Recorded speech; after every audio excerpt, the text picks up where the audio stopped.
اعوذ باللہ من الشیطان الرجیم بسم اللہ الرحمن الرحیم حتی اذا فتحت یاجوج و ماجوج وہم من کل حدب ینسلون، یہاں تک کہ جب کھول دیے جائیں گے یاجوج اور ماجوج۔ یہ دوسرا مقام ہے کہ جہاں پر قرآن مجید میں یاجوج و ماجوج کا ذکر ہے۔ ایک ذوالقرنین کا کہ ذکر میں جو سورہ کہف میں ہم دیکھ چکے ہیں، اور اس کے حوالے سے تو خاصی متعین بات جو ہے واضح ہو چکی ہے۔ دربند نام سے وہ جگہ اب بھی موجود ہے، نقشے میں موجود ہے، وہاں آثار موجود ہیں اس دیوار کے، اگرچہ وہ دیوار بالفعل نہیں ہے لیکن جیسے کسی جگہ پر کوئی شے بنی رہی ہو تو اس کے کچھ نہ کچھ آثار مل جاتے ہیں، جس کے کہ اب وہ پورے ڈائمنشنز بھی میں نے آپ کے حوالے کر دیے۔ لیکن یہ کہ ایک وقت وہ ہوگا جو قیامت کے قریب پھر یاجوج ماجوج کا کوئی سیلاب دنیا میں دوبارہ آنے والا ہے۔ ویسے یہ رہا ہے کہ جو یہ کولونیل پاور آئی تھی یورپ کی، اور یہ سب کی سب تقریباً ویسٹرن یورپ کی تھی، یہ اسکینڈینیوین کنٹریز سے جو اترے ہوئے لوگ ہیں، نارڈک ریسز جن کو کہتے ہیں، ناردرنرز، نارڈکس، اور یہ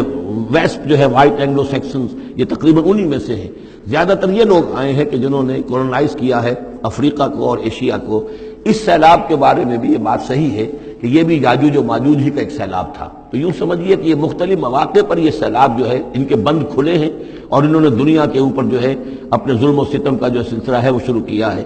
چنانچہ اس کے بارے میں علامہ اقبال کا وہ شعر بھی بہت صحیح ہے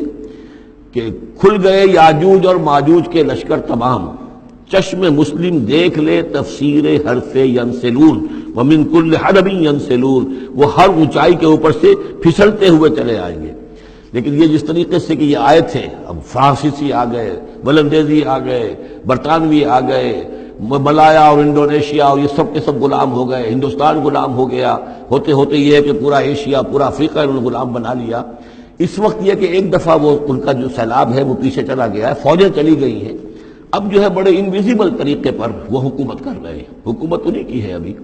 لیکن یہ کہ وہ بظاہر پپٹس، سب ہمارے کچھ لوگ ہیں، کوئی مسلمان نام کا بینکر ہی لا کر بٹھا دیا گیا CBR میں، لیکن ہے تو وہ سٹی بینک کا آدمی ہے، وہ آ کے بیٹھا ہوا ہے، 18 لاکھ اس کی تنخواہ ہے بہانہ۔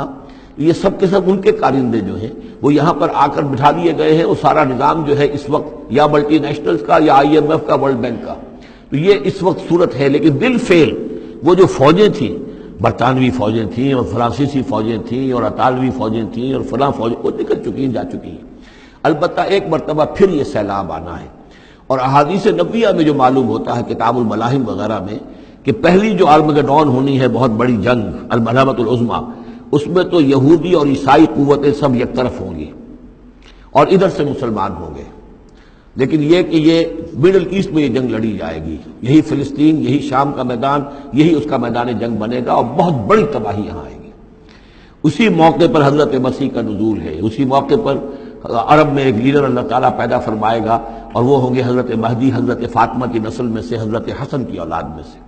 تو وہاں پر سے بھی ایک دعوت اٹھے گی، اور خراسان کے علاقے سے اور مشرقی ممالک میں اسلامی حکومت کو قائم ہو چکے گی، وہاں سے فوجیں جائیں گی، اور پھر یہ ہے کہ جب فتح حاصل ہو جائے گی ان پر حضرت مسیح علیہ السلام کی مدد سے بھی، اور وہ بھی جو معجزانہ ان کے ساتھ جو تائید ہوگی اللہ کی، ان کی نگاہ جہاں تک جائے گی یہودی پگھلتے چلے جائیں گے۔ معلوم ہوتا ہے کہ لیزر کا جو آج کل اثر ہے، تصور ہے، اللہ تعالیٰ کو بہت بڑا جو ہے وہ لیزر جو ہے سب سے زیادہ مؤثر لیزر ان کی آنکھوں میں وہ کیفیت پیدا کر دے گا کہ پگھلتے چلے جائیں گے۔ اور پھر یہ کہ اس دجال کو مسیح جو کہے گا کہ میں مسیح ہوں، جو جھوٹا مسیح، اینٹی کرائسٹ جو یہودی ہوگا حقیقت میں، اس کو حضرت مسیح قتل کریں گے مقام لد پر، اور لڈا ان کا سب سے بڑا ایئر بیس ہے لڈا، اور حدیث میں آتا ہے مقام لد پر وہ دجال بھاگنے کی فکر میں ہوگا کہ حضرت مسیح اس کو وہاں جا لیں گے اور اسے وہاں قتل کریں گے۔ تو ان سارے واقعات کے بعد پھر ایک سیلاب اور آئے گا، اور وہ یاجوج و ماجوج کا ایک اور سیلاب ہوگا۔ یہ پھر ایک اور بہت بڑی شامت آئے گی، یہ ہے کہ جس کا تذکرہ یہاں ہو رہا ہے۔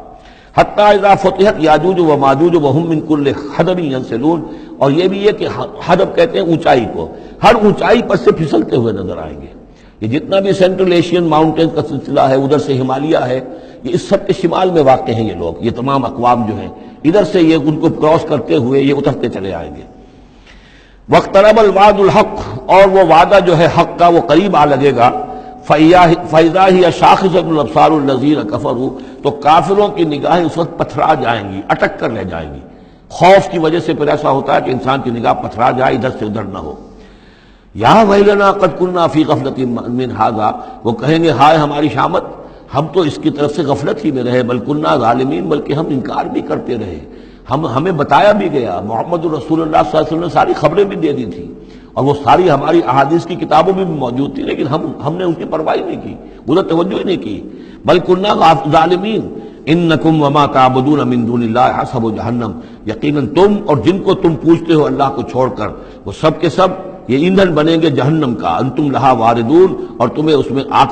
کر رہنا ہے، پہنچ کر رہنا ہے۔ لو کان ہؤلاء آلہۃ ما وردوہا، اگر یہ آلہہ ہوتے، یہ بت تمہارے اور یہ معبود جن کو پوج رہے ہو تم، تو پھر یہ کہ وہ اس جہنم میں نہ آتے اگر یہ آلہہ ہوتے۔ وکل فیہا خالدون، اور وہ سب کے سب اس میں رہیں گے ہمیشہ ہمیش۔ لہم فیہا زفیر وہم فیہا لا یسمعون، اور اس کا جو وہاں چلانا ہوگا، اور اس میں یہ کہ کوئی کچھ نہ سنیں گے، انہیں کچھ بات سنائی نہیں دی جائے گی۔ ان کے معبود جو ہے، جو ساتھ ہی ان کے جل رہے ہوں گے، وہ ان کی کسی چیخ پکار کو سنیں گے نہیں۔ ان الذین سبقت لہم من الحسنی، یقیناً وہ لوگ جن کے لیے ہماری طرف سے اچھی بات کا فیصلہ ہو چکا ہے، پہلے ہی طے ہو چکا ہے، یہ جنتی ہیں، جنت میں جائیں گے، جن کے لیے ہماری طرف سے یہ بات طے ہو چکی ہے کہ ان کے لیے بھلائی ہے، اولئک عنہا مبعدون، یہ اس سے دور رکھے جائیں گے۔ لا یسمعون حسیسہا، یعنی ایک دفعہ تو آنا ہے، مشاہدہ تو کرا دیا جائے گا، ان منکم الا واردھا، لیکن پھر یہ کہ ان کو وہاں سے دور لے جایا جائے گا، پھر یہ کہ لا یسمعون حسیسہا، پھر وہ اس کی آہٹ تک نہیں سنیں گے، وہم فی ما اشتہت انفسہم خالدون، اور بلکہ وہ جو بھی ان کی دلوں کی خواہش ہوگی، جو دل پسند چیزیں ہوں گی، جو ان کے نفس چاہیں گے، تمام مرغوبات نفس ان کو فراہم کر دی جائیں گی، اور ان کے اندر وہ رہیں گے، اور وہاں پر ہمیشہ ہمیش رہیں گے۔ فی ما اشتہت انفسہم، جو بھی اشتہا ہوگی ان کے جانوں کی۔ لا یحزنہم الفزع الاکبر، یہ جو فزع اکبر آنے والا ہے، جس سے کہ شروع ہو رہی ہے سورہ حج آگے چل کر، ان زلزلۃ الساعۃ شیء عظیم، یہ فزع اکبر جو ہے ان کو نقصان نہیں پہنچائے گی، انہیں حزن نہیں پہنچائے گی۔ وتتلقاہم الملائکۃ ھذا یومکم، اور ان سے فرشتے ملاقات کریں گے آ کر، ھذا یومکم الذی کنتم توعدون، یہ ہے وہ دن آپ کا جس کا آپ سے وعدہ کیا گیا تھا، آج آپ کو خلعتیں ملیں گی، انعامات سے نوازا جائے گا، آپ کی قدر افزائی ہوگی، آپ کی مہمان نوازی ہوگی۔ صدق اللہ العظیم۔